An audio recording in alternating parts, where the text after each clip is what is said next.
morning, everybody. No, it's not morning. It's afternoon. Good afternoon, everybody. It might be morning where you are. It might be nighttime where you are. For me, it is 1 p.m. and it is Monday, the first day after Gen Con. And seeing as how here at the Dice Tower Midwest Annex, it is the home of Gen Con, I've been able to, throughout these last 7 days or so, come home and sleep in my own bed, which is one of the best perks you can ever have for a convention. It just makes for a much more pleasant experience. But let me get my old man specs on and take a look and see how everything's doing. Let's take a little gander. We have Woot! Mike is back. What solo game are you most excited for from Gen Con? Adam, I'm going to get to that. I'm assuming that people, well, I don't want to assume, but I'll get to this question. And if I don't, remind me, but I'm pretty sure I will get to that question. Adam, let's see. All right. I'm going to assume that everything sounds good. Yeah, people would be telling me if it sounded bad. So let me go back and Monica asks, how many cups of coffee did you have this weekend? Well, Monica, it's not just about the weekend.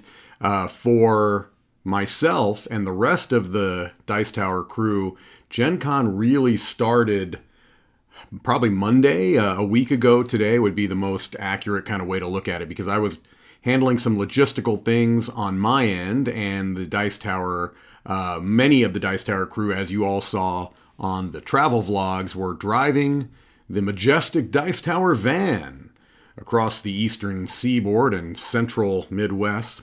And so I only have a cup of coffee a day, Monica, and it's not a small cup. It's one of those, tumblers, right? So I have an iced coffee every morning. That's it. I have restricted myself. I used to drink Diet Cokes throughout the day and night, and I kind of gave up most. I mean, I may have a soda once every few months at this point, but I've kind of given that up. And so I want to limit my caffeine. My last holdout is that 1 cup of coffee a day. So I did not get extra over this week because even though it was very, very tiring. Mike Heller, how's the post-Gen Con gaming hangover going? Well, I'll tell you, Mike, there's no gaming hangover for me because I didn't play a lot of games. As a matter of fact, the only games I played were as a result of things that I was scheduled for. And I don't mean that in a complaint aspect at all. I could have prioritized some time after the convention to play games.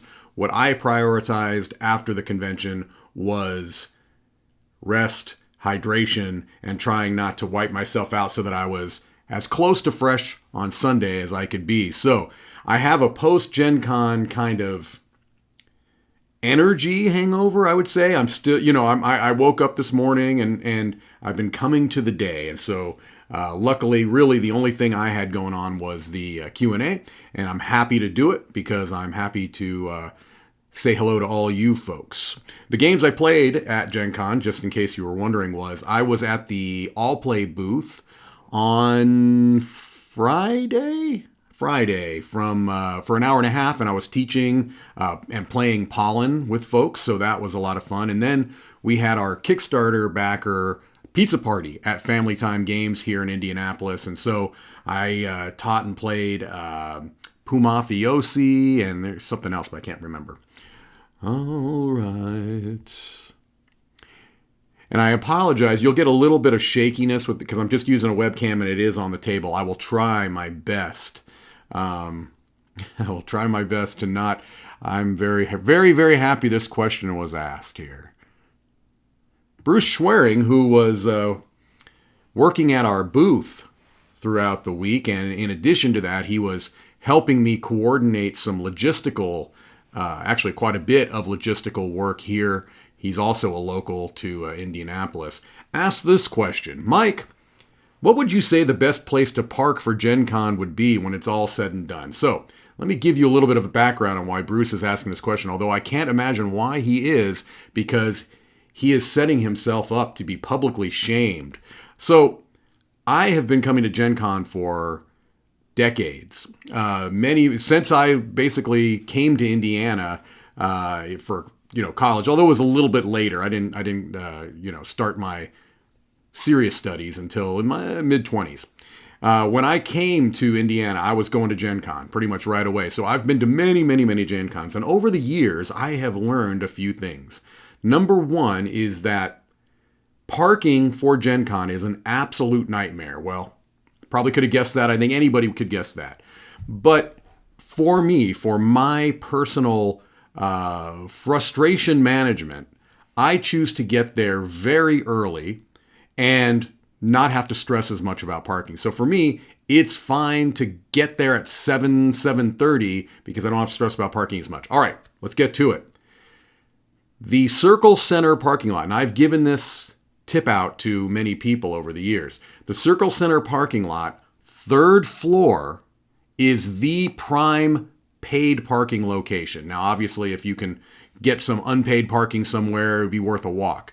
But if you have to pay for parking, which the vast majority of people will do, for my money, or Tom's money, depending on who's paying for it, Circle Center Mall parking lot, floor 3, is the best because you walk directly to the overhead walkway. So you never have to go outside. You never have to breathe fresh air. You can go directly from your car to the exhaust-laden parking garage, directly into the skywalk that will take you to the Gen Con Convention Center. And that is much more convenient than Bruce's idea, which is the government center. Might as well be in Virginia somewhere. And he's like, well, it only costs $20. And I'm like, okay, that's great. But it's $30 maximum. If for 6 hours or more, it's $30 maximum at the Circle Center booth. And you basically are on a flying carpet into the convention center. You don't have to deal with that government center is like a labyrinth. It's frightening. There are things that are, you have to dodge and weave. The clear answer, Bruce, is the Circle Center parking garage. All right, enough silliness here. Let's get to some real questions. I've got a bit of a bourbon-induced tenor to my voice today, says Nick. Nick, it's been a while since I've had a bourbon, so it's not that. I would say that it is more a continual air conditioning and exhaustion-induced tenor to my voice.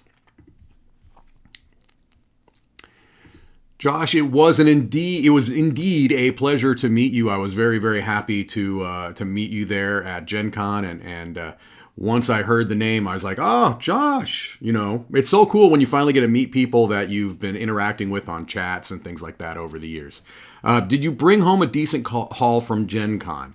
I think so, yes. Now, what I was planning on, whether someone asked or not, was here in a little bit, I'll just kind of show you the things that I got from Gen Con, and I'll just preface it, and I'll probably repeat it when I show them, that some of the items were things that I bought, and some of the items were review copies. So just keep that in mind, because different people, you'll see pictures online of people with stacks, dozens and dozens of games, and it can be a little bit, I don't know, it can create the impression that everybody that goes to Gen Con comes back with, cases and cases and cases of games. And that's not necessarily the case. There's a lot of people that may go there, not buy any games. Maybe they're demoing things and trying things out. They may come back with 1 or 2 games. So I know the Gen Con Hall is a thing, and I don't particularly have an issue with it. Just know that not everyone that goes to Gen Con is coming back with, a game store's worth of games. And I will, Josh, show off what I got, just to kind of, and I will say this, I have not played a single one of the games that I got from Gen Con yet. I just haven't had a chance, with the exception of one game that I had already played before I got to Gen Con. Michael, did you enjoy Gen Con? From the vlogs and award video, it looked great. I did enjoy Gen Con. It for better or for worse, I would say for better and for worse, it was like Gen Con was 4 years ago. For better in the sense that it felt like everything that comes with Gen Con, both good and bad. Crowds, noise on the bad end, but on the good end, just this overwhelming feeling of being amongst people that share a passion for a hobby that you do. And there's something special about that in larger conventions where you just feel like the thing that you love is being shared by so many other people. That's really cool. So I liked that it felt like kind of Gen Con of the old. But the thing I didn't like was that it was almost overwhelmingly crowded for at least a couple of the days. And that can be tiring. I need to know if you have tried Andromeda's Edge yet. KM reviews. No, I have not. But I've had the opportunity. I haven't had an opportunity where I feel like I've had enough time that I wouldn't be stressed about not being able to finish the game. But I am backing the game. I will play Andromeda's Edge. And come on, it's based off of my favorite game, so. Terrier Halo asks, is the rumor that you single-handedly saved Gen Con true? Employee of the month at the Annex pretty much in the bag again. Look, I'm going to leave that to the many, many, many other people who have said it. Far be it from me to say that I single-handedly saved Gen Con. I will leave that to the hundreds, nay, thousands of others who have already said that. But far be it from me to say it. Will we ever see a Dice Tower Midwest Annex t-shirt? I don't know. The idea's been bandied about. It's been thrown about. Brian Drake handles the merchandising at this point, so maybe, I don't know. If we did, I would certainly pick one up. James asks, what was your favorite game at Gen Con? And that is pretty much, that's almost like you need to ask that question, right? I mean, that's like one of the questions you ask people that go, is like, what was your favorite game? Well, as I mentioned before, I have not played any of these games yet, so that remains to be seen. But I'm quite excited about some of the games I did get. And I'm not going to be able to get to every question, folks. I apologize.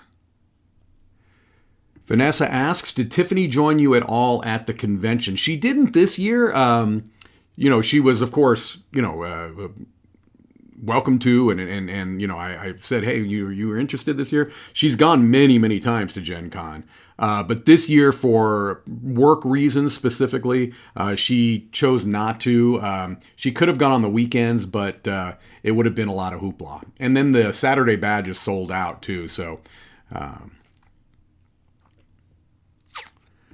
Mike, have you played Sky Team and or Express Route? What do you make of them? I have not played Sky Team. I don't know that I'm familiar with Express Route. I will tell you that Sky Team, to my eyes, was one of the hottest games of the convention. It was one of the games that they had daily allocations of, that people were rushing to the booth.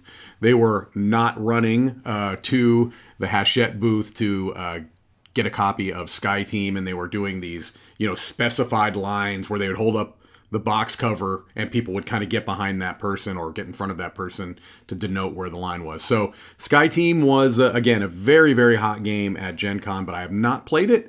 And I'll be honest, I will play it with an open mind, but my initial inclination is to think that it might not be a game for me with the limited communication and things along those lines.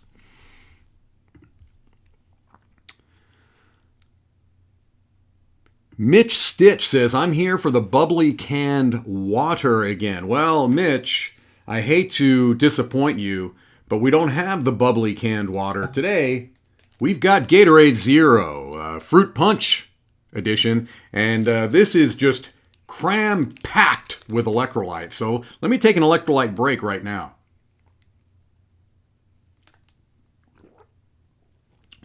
I'm replenished.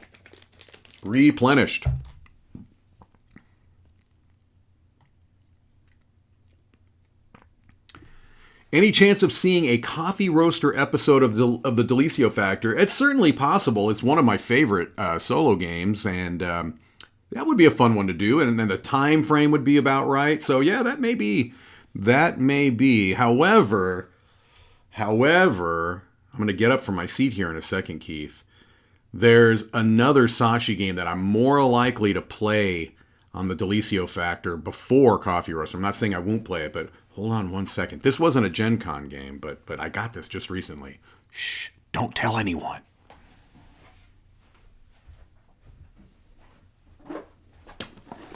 Come sail away. This is the newest Sashi game, and it's their biggest one yet as far as size. Weight-wise, it's not. It's a relatively light game, but have not been reviewed yet, so I don't want to give much away. I certainly don't want to say that I think it's absolutely delightful and a real pleasure, but that's one that I was already kind of planning on playing in a DiLisio Factor soon. Yeah, I don't want to say too much more about that. What was your biggest surprise at Gen Con? Well, I'm going to save that for when I show off the games that I came home with. But I will get to it. Best food drink from the con. Well, Johnny, this one is tough to answer because I did not do anything kind of special. Well, no, I'll take that back. There were opportunities, right, for me to get some really fantastic food. I know that there was, there's great food in and around the con, but for whatever reason, I was not kind of going to things late, right, because I wanted to be able to get home and like I said, kind of rest and decompress a little bit.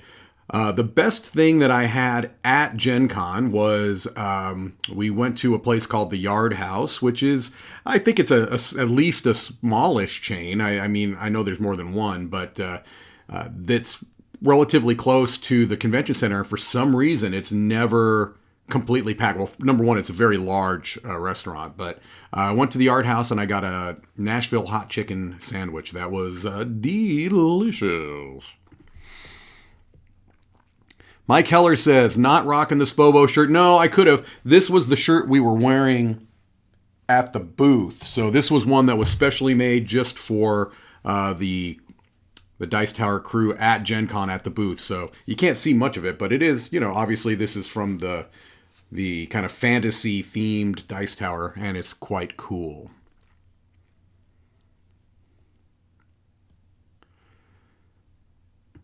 So, Mike, I hope to make my first Gen Con one day, maybe even next year. Oh, David, all right, that would be cool.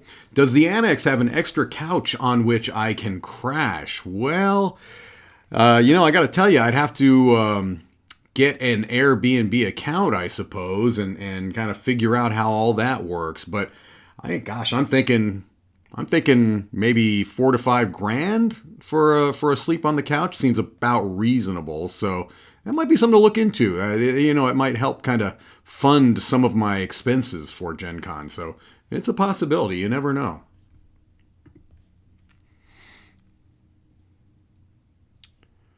Did you feel... Oops, sorry. Here's Loopy. Did you feel this Gen Con was busier or less busy than normal? Busier. It just felt busier. Now, it could be that it's been a few years since it's been at full capacity. So... yeah, it just felt busier. Have you played the solo mode for Castles of Burgundy Special Edition? I have not. I have not yet. No. Did you have a Hive Mind Gen Con beer from Sun King Brewery? I didn't. I think that was like a honey. It had a honey. That's what the Hive thing is. I think it was a honey beer. I didn't. I've had some of the Sun King Gen Con specials in previous years. So Sun King is a local Indianapolis-based brewery, and every year they have a special beer that they make for Gen Con. There's also a pizza place that I think it's Hotbox Pizza that has a special pizza made for Gen Con. I think this year had pickles on it, and I love pickles, and I wouldn't even necessarily be freaked out by pickles on pizza, but I didn't try that either.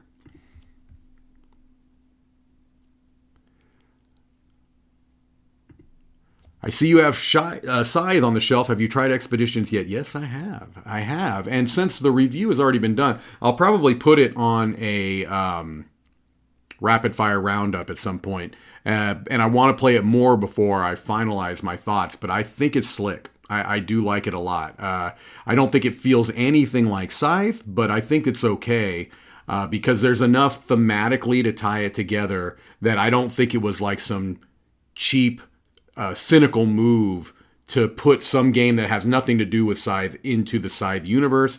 It definitely feels like a companion game, but they don't feel alike, if that makes sense.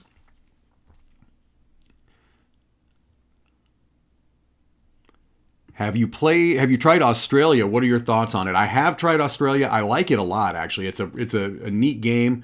It's got a little bit of a train game to it. It's got the great old ones thing going on. It has this situation where all the players can lose to the great old ones if they don't pay attention to them. It's a neat game. I like Australia by Martin Wallace. During the 36-hour marathon, you played the Oink games digitally and clearly love Scout. I do. My question is, do you prefer Scout on the app or the physical game? Solo, I prefer the app, right? Because that's the only way you can play it solo. If I'm playing with players, then I probably like the physical version better because that's the kind of game that can get pretty boisterous, and I like that. The benefit of the app, there's a couple of benefits. One, it's a fantastically designed app, and so it's a really good version of the game. So you don't have to worry about the shuffling, and you could play it solo. Those are the benefits of the app. Every other benefit goes to playing it in person. And let me tell you, that Oink booth was hopping. Man, the Oink booth was doing really, really good. And I will be getting back to Oink games when I show you what I got back. I've had a number of people asking me about how I'm feeling. Right now, I'm feeling okay. You always have to take a risk that you may catch something. All right, I'm feeling good right now.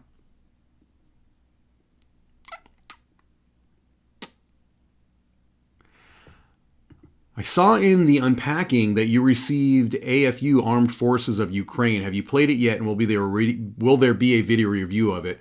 I know that they had it at the main studio. I took a quick look at it, but I did not get a chance to play it. I don't know if anybody back at the main studio has played it yet, and I don't know about a review. Sorry. I can't really help you much on that one.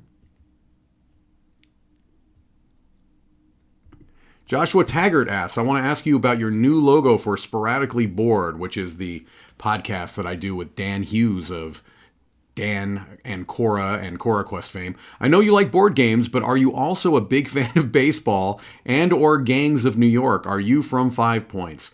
I am not from 5 Points. I did live in New York for a little while, but not in that area. I did love the movie Gangs of New York, but I didn't design that logo, and I didn't give direction to trying to give that look. It was something that the original design, which was done by Sir Meeple. If you've ever heard of Sir Meeple, they've done some really cool logos for a number of different entities, both board game and non-board game. He came up with one originally that had just one bat. He was kind of having one bat. And Dan and I don't remember which one of us said that it might be cool to have two bats and then have a name on each. And so that's what he did. And I'm pretty happy with that. I think it looks really cool. It's an ambiguous image, which is what I like. It can be looked at as completely innocent, and it can be kind of sinister, I guess, if you're thinking about it in the Gangs of New York way. Okay. Now this is a good question. I did not get a chance to. I meant to get a look at that new Rewood material from CGE. They had it there to check out, but I just didn't get up to there. They have a room that is off the main vendor hall, and I didn't get a chance to get up there this year. But I've heard good things. I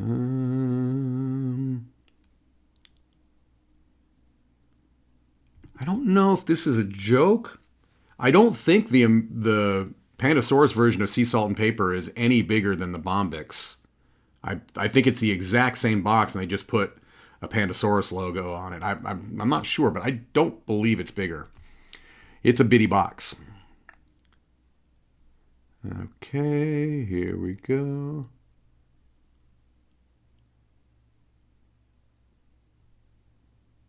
I'm looking through.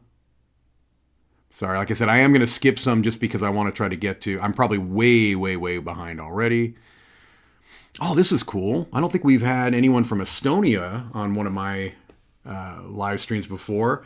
Greetings from Estonia. Thank you, Oscar. That's very, very cool. Really enjoyed yours and Chris's video at the Dice Tower Wars. Thank you for that. I appreciate it.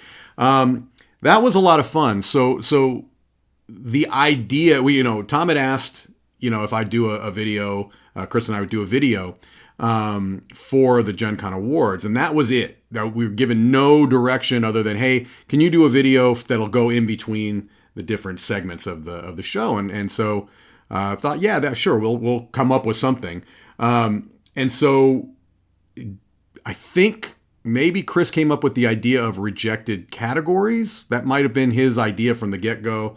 And then we just kind of came up with a couple of different categories, right? Changed some around. I think, Chris was saying something about having a lot of empty space, and I just thought, negative space, something stupid like that. Anyway, so we came up with the categories, and then when I was down there 2 weeks ago for the Summer Spectacular, in between the live streaming we were doing, and then I also filmed a number of reviews that you guys should be seeing up on the channel here very soon. Chris and I also just sat down and did those. So all we had going in was the categories. We were like, okay, these are the 5 categories. We're going to go through them, and then we're just going to talk. So that whole thing was all we had was the categories, and then we just started going, right? All of that was ad-libbed. Now, I will say Chris used his editing skills to tighten things up, and the timing of when he makes the edits are important, of course. But yeah, I really liked that all of that was one take. All of it was just silly rambling, and it turned out, I was very happy with it. And I appreciate that you thought it was good too.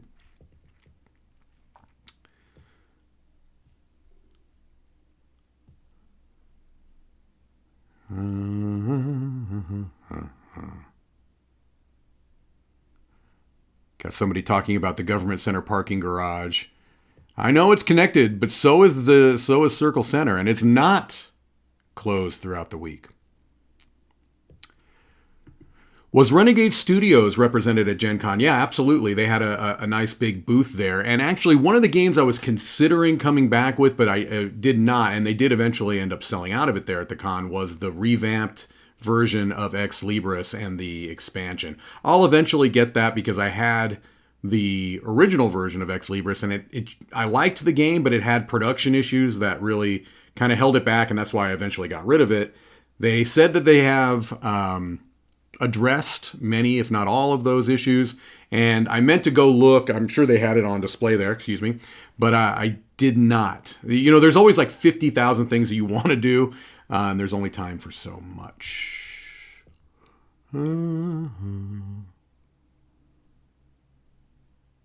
People asking me about Knizia games. That may or may not come up when I go over what I brought back.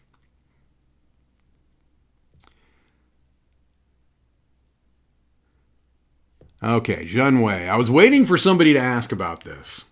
Someone asked about it, but they were really asking about the Star Wars TCG. And for the person that asked that, the Star Wars TCG was also popular, but I don't particularly have an interest in collectible card games in general. So thankfully, I was less than 0% interested in Lorcana, so I didn't have any stress about, how do I get some Lorcana? I'm sorry, I don't care.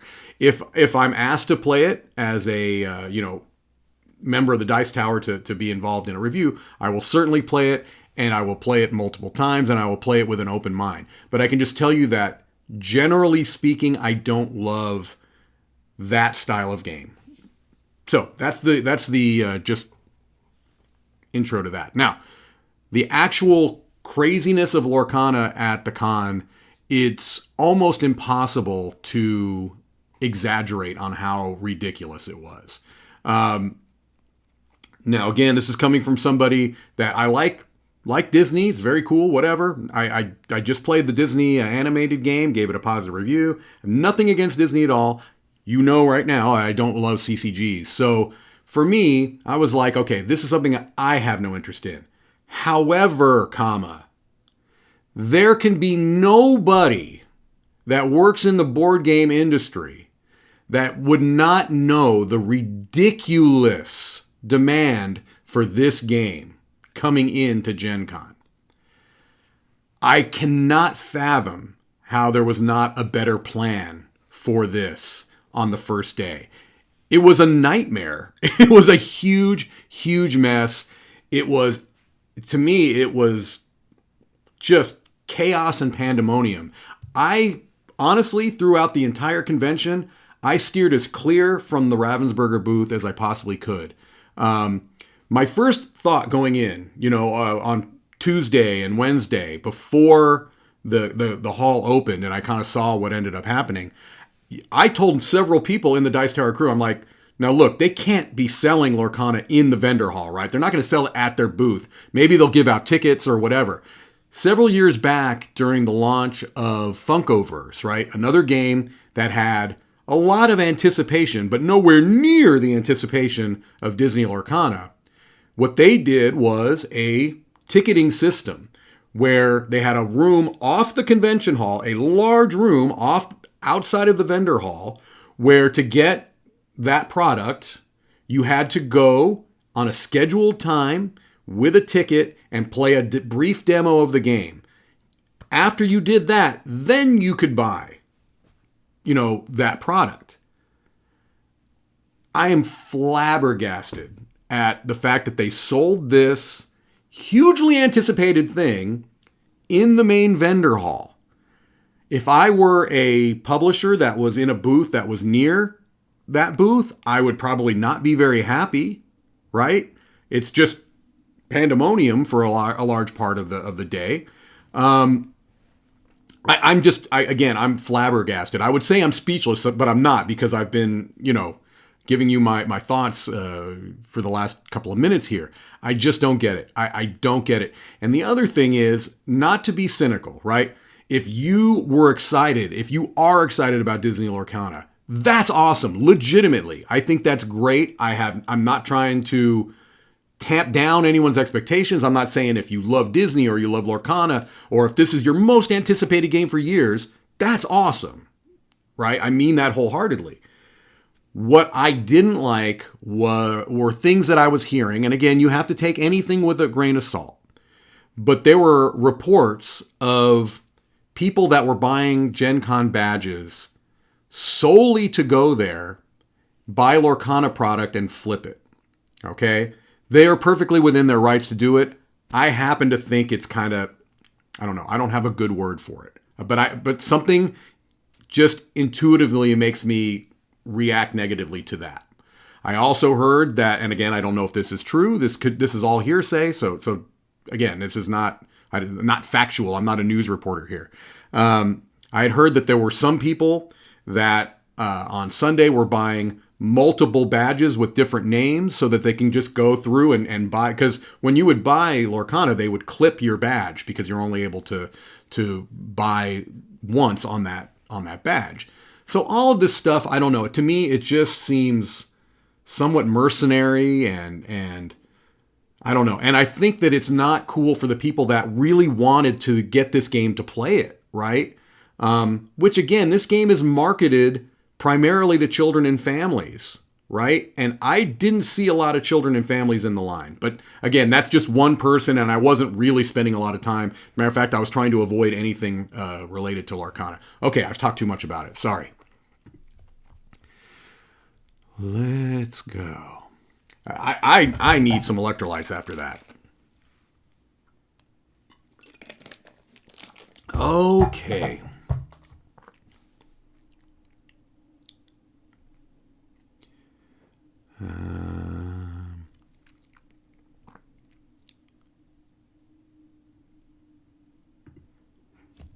Have you gotten a chance to try out Aqua Garden Beach Combing yet? It's right up above the Ostia there, I think. Oh no, it's over above Blue Moon Legends. No, I have not. I read the rules, and I am very much looking forward to it. I'll be playing it soon.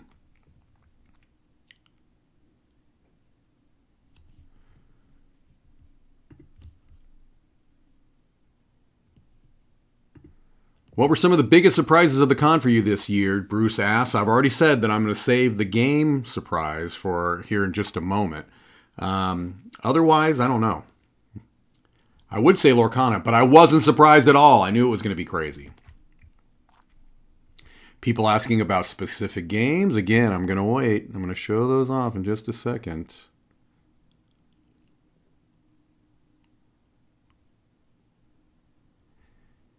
Did you get charcuterie? I didn't see charcuterie, unless you mean the actual food charcuterie. If that's the question, then no, I did not have charcuterie.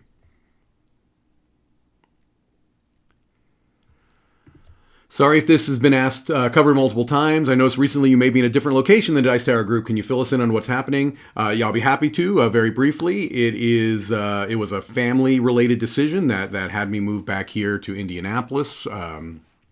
And I'm still, thankfully, a full-time member of the Dice Tower crew. I've set up a studio here that I have dubbed the Dice Tower Midwest Annex, and I go back down to the main studio multiple times a year for all of the spectaculars and for the conventions, and also just to go there to film content. So there will be times throughout the year that I'm going down there for a week with the sole purpose of just filming with the main crew. So, okay.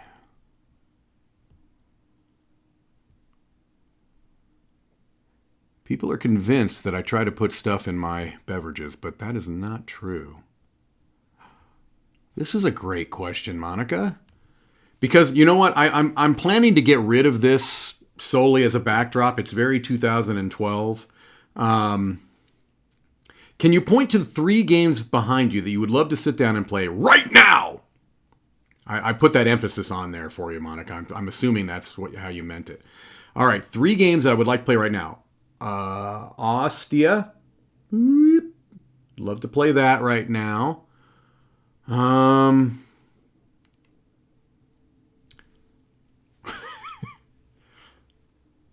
Tiwanaku is another one I'd like to play again right now. And maybe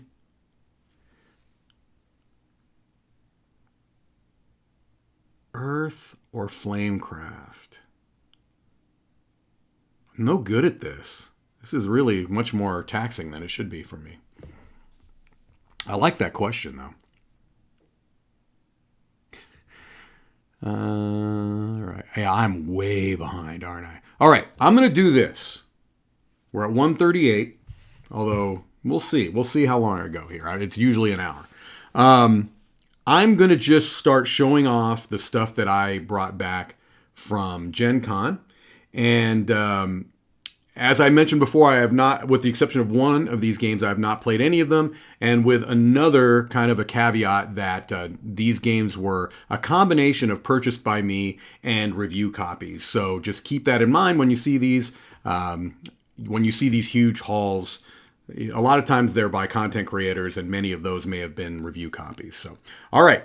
The game that I was most excited about getting at Gen Con that was there was Sunrise Lane from Dr. Reiner Knizia.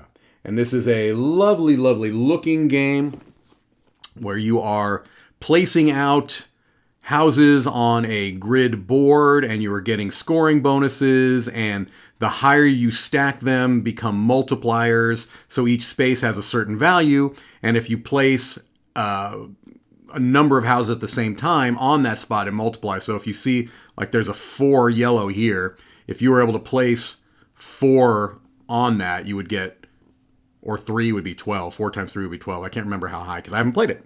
All right, so Sunrise Lane was there, and it was available, and I scooped it up, baby. All right.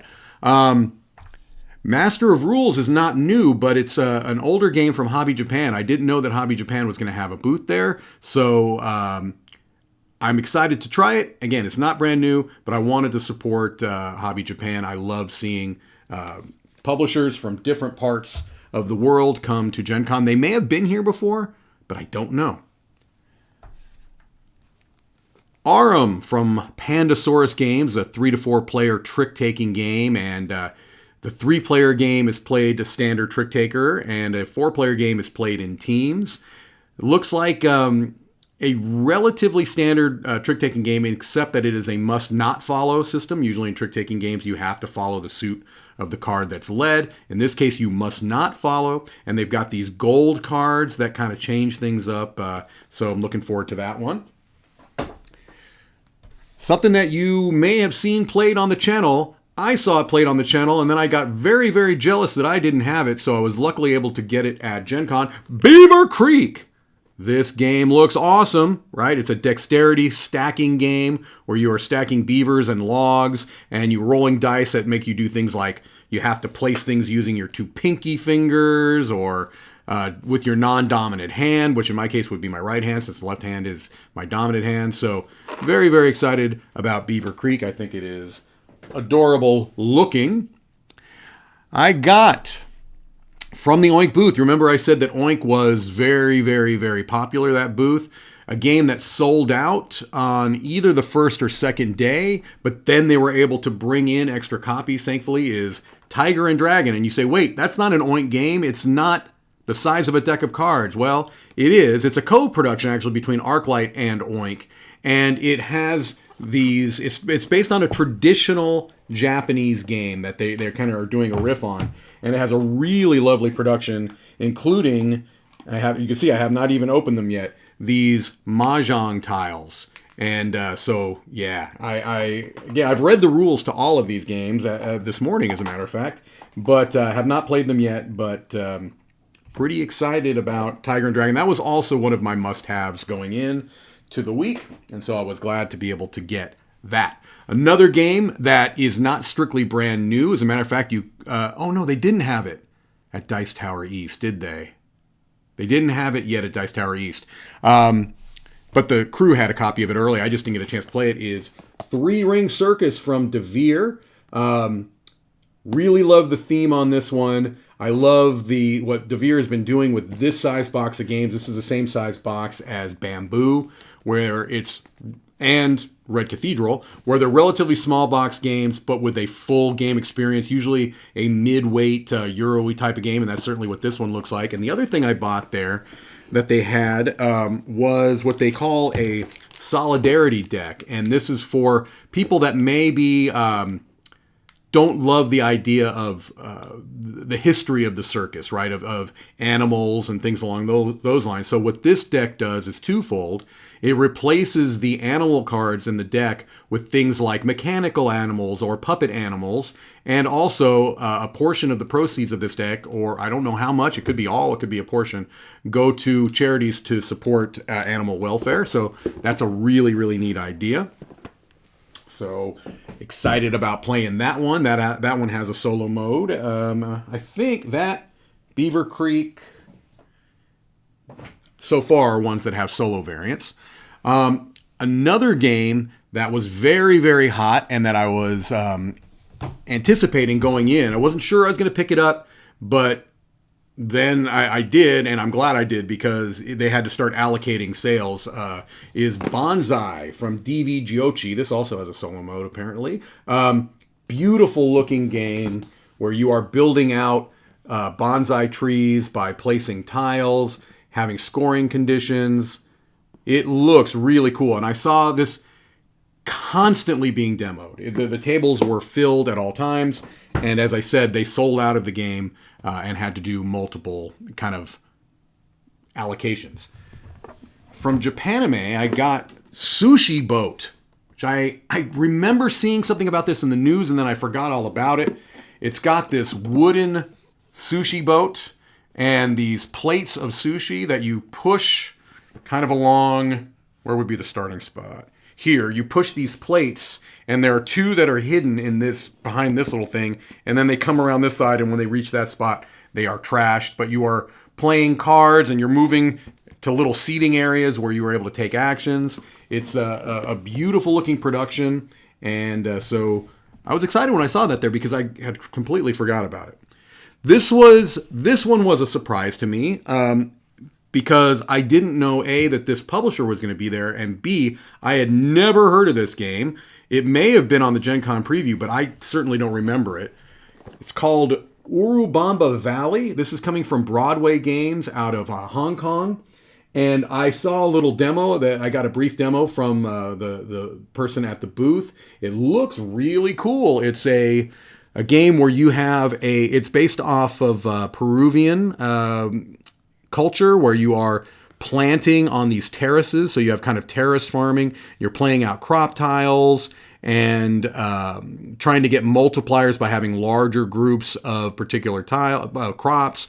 But when you grow that, other players can also play that same crop, and they're going to get a larger score because the score increases as the crop grouping gets bigger. Looks really, really cool. Knew nothing about it going in to Gen Con. Why can't I seem to get... There we go. It's closer. But very, very excited to try that one out. That's a 3 to 5 player game.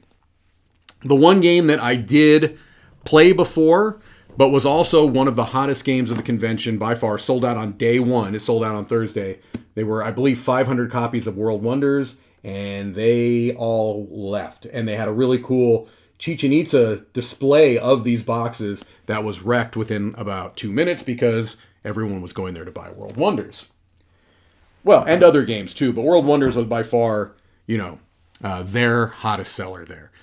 Another game that I was very, very hopeful that would be at the convention, but I did not have any proof of it, and there was just talk that maybe it'll be there, maybe it won't be there, and it was in very limited supply and sold out completely. They did daily allocations of it.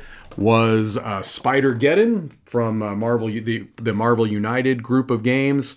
Very cool. It's a standalone game, and so I was very much looking forward to this because it's just off screen here, but I've got a couple of Calyx shelves filled with Marvel United games, so happy to add this one to the collection. And it came with a promo deck of Agent Coulson, which was also nice. All right, so the biggest surprise of the con to me was a game that I was very, very familiar existed, and I knew it would eventually be available, and it was not. I have to say this right off the bat. This was not available to buy at Gen Con, but I was very graciously given a copy to check out. Had a strange beginning, this game. You see right... I keep doing it wrong. You see right here, Sleeping Gods, right?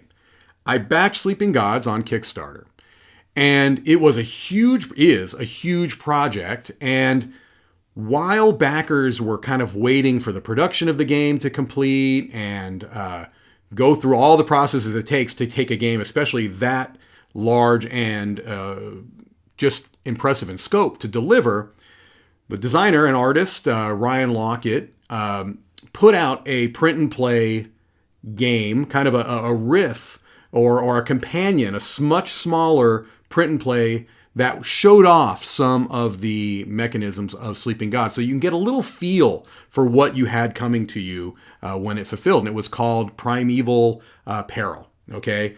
And when he did the Distant Skies Kickstarter, which is the follow-up to Sleeping Gods, it was announced that Primeval Peril was getting revamped. He was adding, making it more into a fully fledged product, and that was available on the Kickstarter for Primeval, or for Distant Skies. So you kind of know what's coming up here.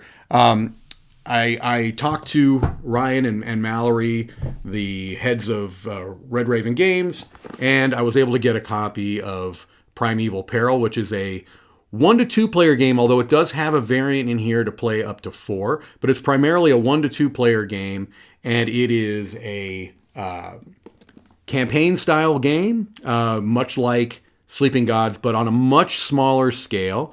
But what's cool is that this one has been revamped to such a way that how the print and play was showing off certain elements of Sleeping Gods, this is kind of showing off some of the changes between Sleeping Gods and Distant Skies. So it has kind of a revamped combat system, things along those lines. So I am supremely excited. It's actually very, very likely that I will be playing that maybe as soon as I'm done with this stream, because I can't wait to break into that. I read the rules. very, very excited about it. So there you go. Now, I will say there were a couple of other things that I brought back from Gen Con that were not new releases. Not really new releases, but that I wanted. One was Thunder Road Vendetta. Ever since we did the live play of Thunder Road, I've been wanting to get a copy of that. I got a copy of Planet Unknown, because that was another one that I was, I had played and reviewed and enjoyed. Actually, I don't remember if I was in that review. I think I was. But I enjoyed it a lot. Never got my own copy, so now I have a copy of that. And then Dice Throne, Santa versus Krampus. Santa versus Krampus. I got that little 2-character box for Dice Throne. I had already played that. I reviewed that with Z, but I didn't have a copy myself. And so I was able to pick up a copy of that at Gen Con. There you go. Now, one noticeable item that you may be wondering to yourself, Mike, how can you call yourself a Reiner Knizia fan if you did not come back with a copy of My Island from Cosmos? Also a very hot game, also sold out, also limited to allocations every day. I've got a copy coming tomorrow. Get off my back. All right, here we go. I'm running way to the bottom of this, and so I'm sure I'm missing some fantastic questions, but I'm going to try to work up a little bit.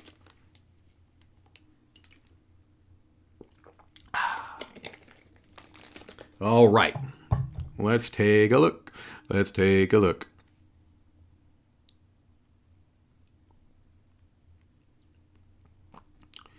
Going backwards. I think there's going to be a lot of people talking about things I talked about.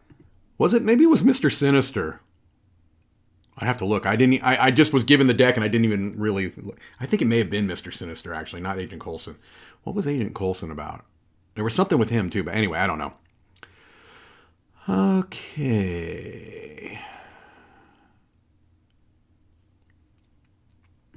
I did not pre-order World Wonders. I bought it at Gen Con.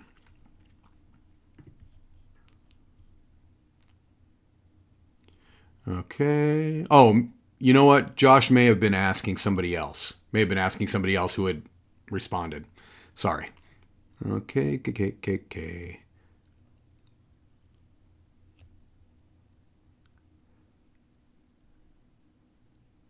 Okay. Hello, Ellen. I don't know. Were you at Gen Con, Ellen? I didn't see you there if you were.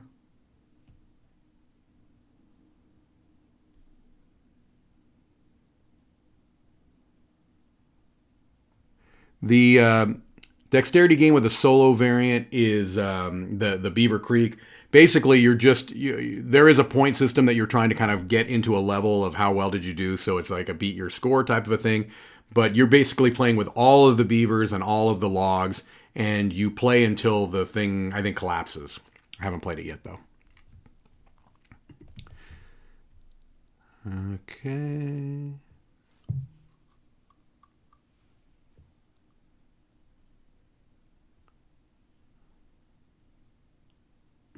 Surprised my kids when they saw you on YouTube.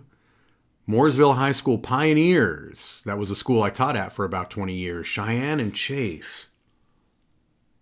It's going to be hard for me to remember names, but that's awesome. That's very, very cool. I actually did speak to a former colleague there at Gen Con.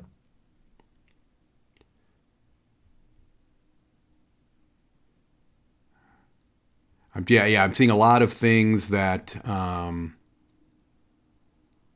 that people were talking about.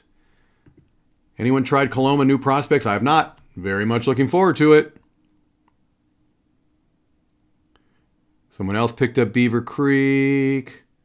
Sunrise Lane is an update of Rondo. That's true. There are pretty significant changes, but it is kind of an iteration on Rondo. Okay. Jason keeps offering to clean my house. I mean, Jason, do you think I live in filth and squalor? I'm not looking for a cleaning person. I clean my own home. My wife and I do, and I appreciate the thought, but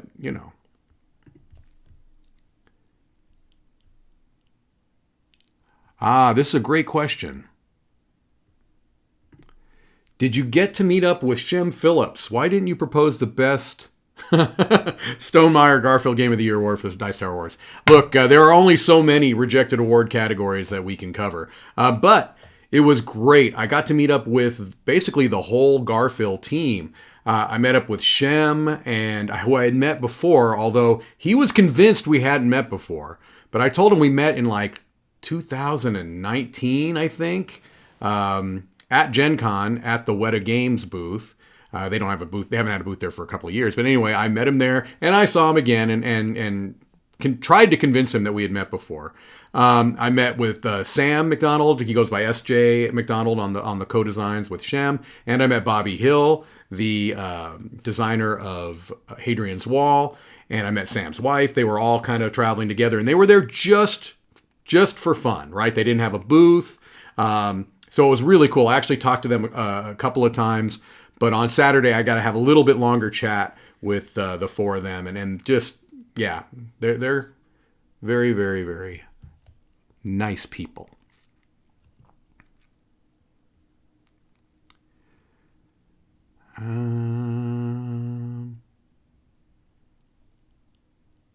Okay, I'm gonna jump down back to the bottom here and get to some other questions, because I think most of the ones for things that we were talking about.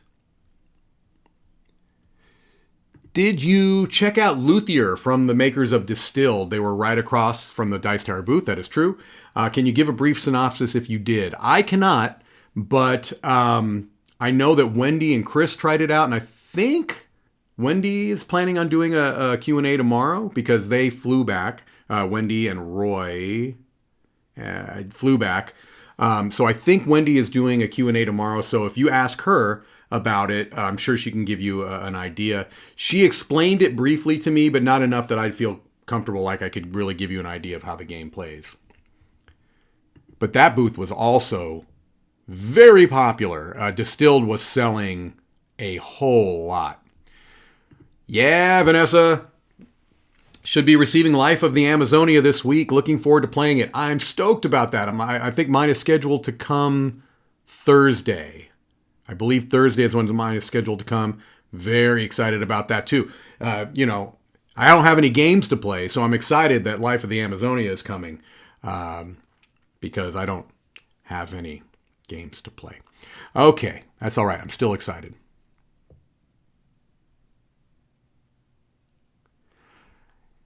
Have you had a chance to try the Ford expansion, the Dogs and Cats expansion? No, I haven't. I'd love to. I mean, it's one I probably just need to pick up. I just, for one reason or another, never got it played, but I'd be certainly interested in. I got a chance to, I believe for the first time, meet Kyle Farron, the artist of the Leader Games catalog, basically, at their booth. And I just told him how much I appreciated his work. I think that the games that Leader make generally, I think, are very, very good. But I think having that consistent art style that is so distinct and unique is a big part of the appeal of those games. So I was glad I got a chance to tell him that I appreciated his work.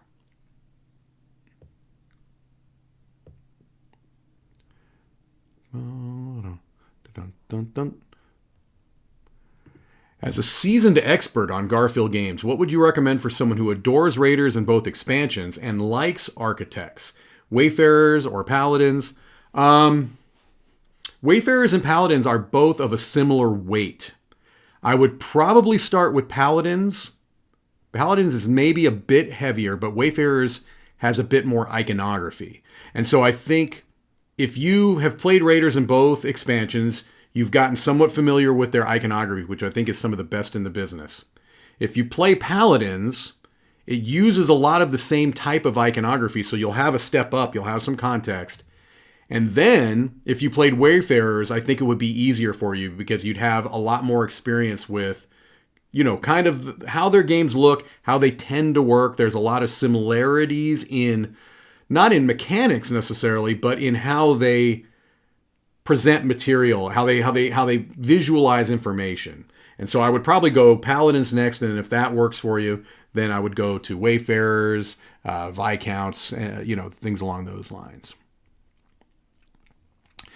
Was the Gen Con experience any different for you now that you're a local? Well, like I said, I've been to Gen Con many, many years as a resident of Indianapolis. So the only thing that was different for me here was that I had been in Florida the last 3 years and I was able to come back to my own house again. So that was really it.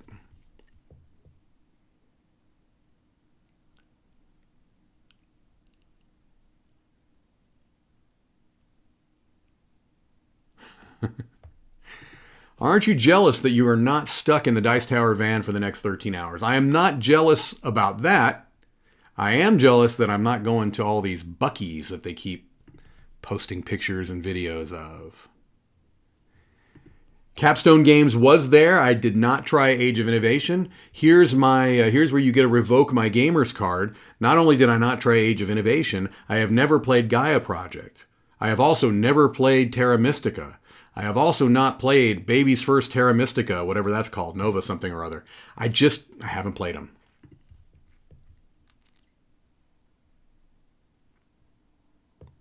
Ooh, that's a good idea. Dice Tower promo card featuring the new van for On Tour. But I'm trying to think. It's been a while since I played On Tour.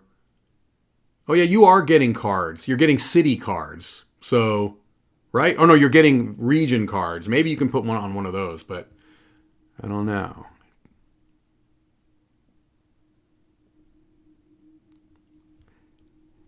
Have you seen Barbie/Oppenheimer? I have not, and I'm interested in seeing both.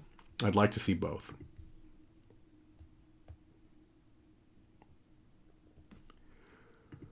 Who do you usually game with when you're away from the Dice Tower crew? I've got several friends that I had built up over the years here in Indianapolis, kind of established game groups that I've been able to reconnect with.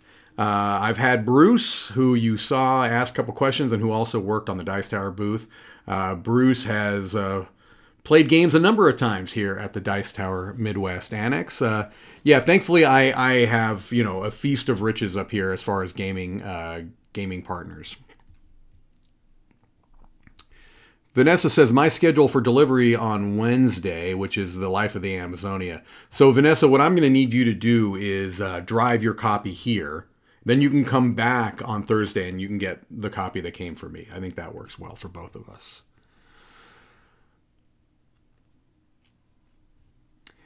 Is the space for Gen Con too big, too small, or just right? I don't know if I would answer the question this way, because I think if you made the space bigger, you could probably fill it with more publishers, and I think even more people would then be able to come. Because they limit capacity. So I think even if you made the space bigger, it would be just as crowded. It's definitely not too big. I don't know. I'm not sure how to answer this. It feels much smaller to me than Essen. I will say that because Essen has multiple halls that are similar to the size of the one vendor hall in Gen Con. Now, Gen Con does have auxiliary rooms that can be quite big, but I don't know. Essen just feels bigger to me than Gen Con, and Gen Con is huge.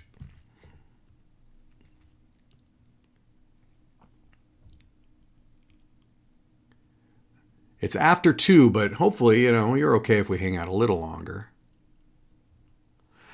This is one I did consider getting, and it sold out, but I think it didn't sell out until maybe Saturday or Sunday. So, Forbidden Jungle, significant changes in design. Any chance you check it out? I did not check it out, but here's the reason why.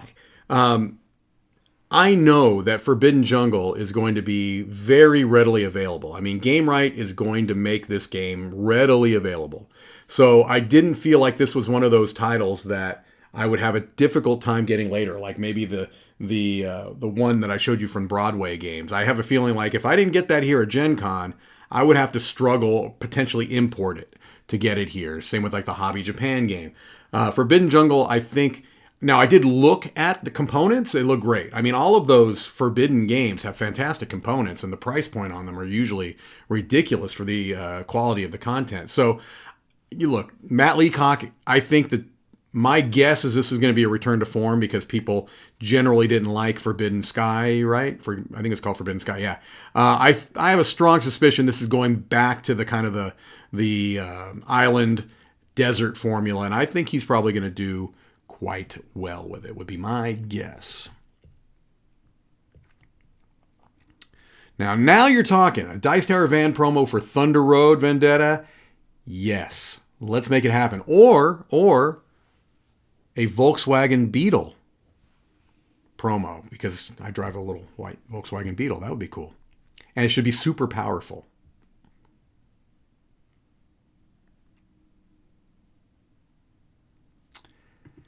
Mike, have you ever tried any PAX games? I played PAX Porfiriana and PAX Premier 2nd Edition.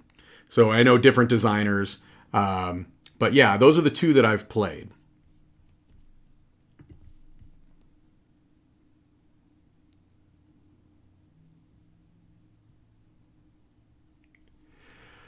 This is difficult. The solo review for In Too Deep, I don't know if I'm going to do a full solo review for that. Or did I not do?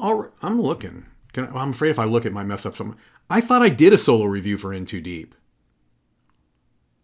I thought I did. I might see if I can do this really quick. Let me check and see. I'm going to mute this. You can still see me, but I can't see you. In Too Deep. Oh, okay. I did a review for In Too Deep, but not specifically for the solo mode. I like the solo mode for In Too Deep. I think it's very good. Did I address? Maybe I addressed it in the review. If you've seen it and I don't address it, I apologize. But if you haven't watched the review, I'd check it out because it's very likely that I addressed the solo in that review.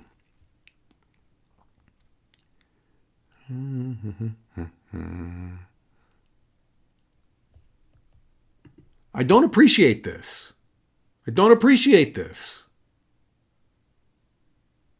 Jason, you're always wanting to, come clean the Dice Tower Midwest Annex. I don't need you to clean it. I need in my hands, a copy of Life of Amazonia. If you're getting it Wednesday, I must have it. That's not true. I've got too many games already. But I hope that it's good because I think we're all excited about that one.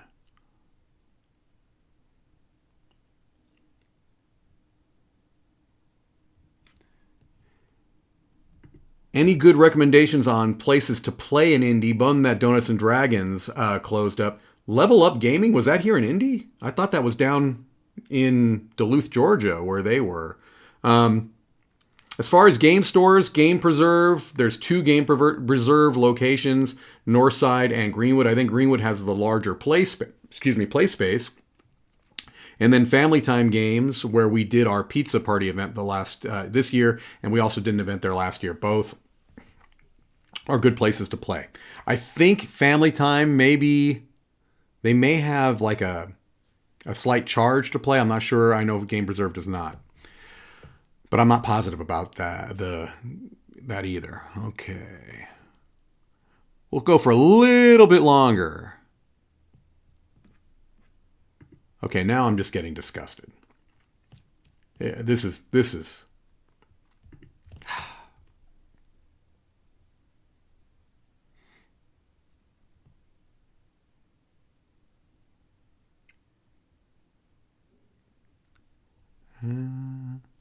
I'd paint my Beetle yellow and add a Pikachu tail to it. I say do it. That would be awesome. I have threatened to get Herbie the Love Bug decals to put on my bug, but I'm not going to do it because I'm afraid they would get sun bleached and then it would look ugly when I took it off. I don't know why I love this question so much. Mike, my high school Latin teacher drove a Volkswagen Beetle and would keep sandwiches in his pocket. I wonder, is there a connection there? Are people that drive Volkswagen Beetles more likely to keep sandwiches or other hand foods in their pocket? Perhaps like Hot Pockets or things of those lines. What sandwich would you keep in your pocket? Well, let me think.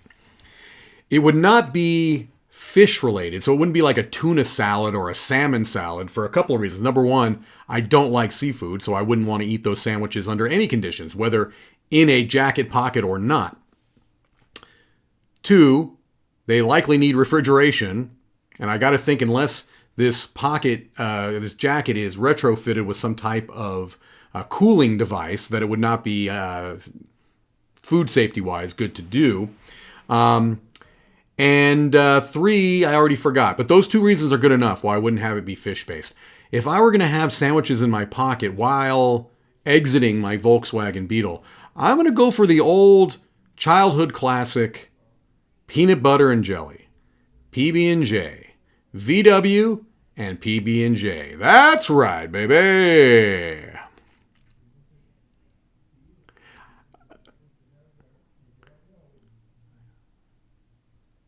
Now we've got people talking about their Latin teachers.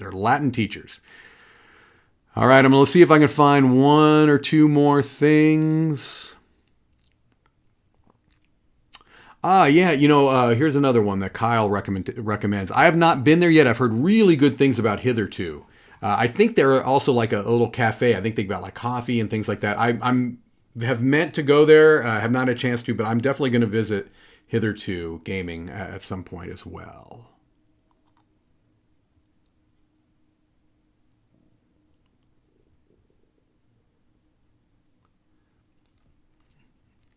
Taking a look.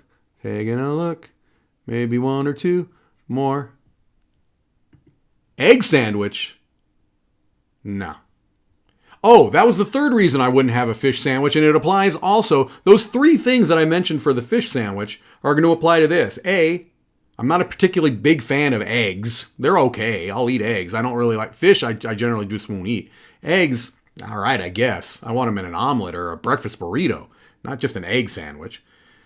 Two, needs to be refrigerated. And three, it's going to stink. The people around you are not going to appreciate the smell of eggs wafting from you, or fish and salmon and tuna wafting from you. No. That would be a social faux pas. Cuban sandwich. That's intriguing. If the time from the press to my exiting of the vehicle was 15 minutes or less, I could see a Cuban sandwich.